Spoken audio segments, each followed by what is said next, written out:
Hi, my name is Matthew Pejkovic on Matt's Movie Reviews, and this is my review of Scream 4.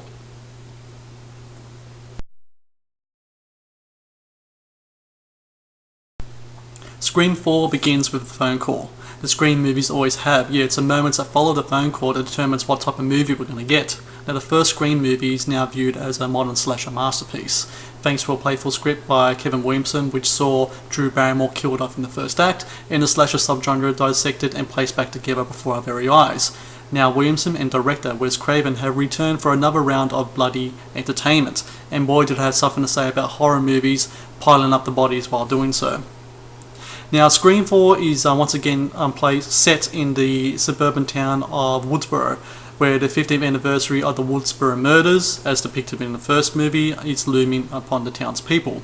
Now, returning home is Sidney Prescott, Neve Campbell. She is the hero victim of these murders, and she's placed her torturous past behind her with the release of a cathartic new autobiography.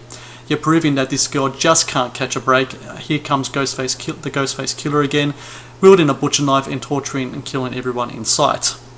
Now, the Scream movies usually revolve around the rules of the horror genre, yet in this era of social networking, torture porn and remakes, the rules usually associated to the Scream films have changed. Virgins are no longer in vogue, recording your kill is a necessity, and the bloodier the kill the better.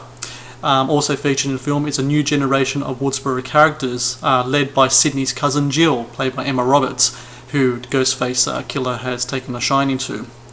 Now, considering the setting and the return of the core Scream trio of Neve Campbell, Courtney Cox as the foul-mouthed journalist Gail Weathers, and David Arquette as the clueless Sheriff Dewey, some knowledge of the previous films is needed. Yet nostalgia can only take this film so far, with especially the scenes between Cox and Arquette as a feuding married couple really grating and reminding of a bad sitcom at times. But thankfully you have the younger cast members such as Emma Roberts and Hayden Panettiere who liven up the field a bit. And now, it's been over a decade since the last Scream movie, and in that time Craven and Williamson have found much inspiration in the evolution of horror movies, which they exploit and comment upon. Yet the pair are just as quick to take the piss out of themselves as they are other filmmakers. It almost to the point at times that it feels like Scream 4 is a parody rather than a sequel.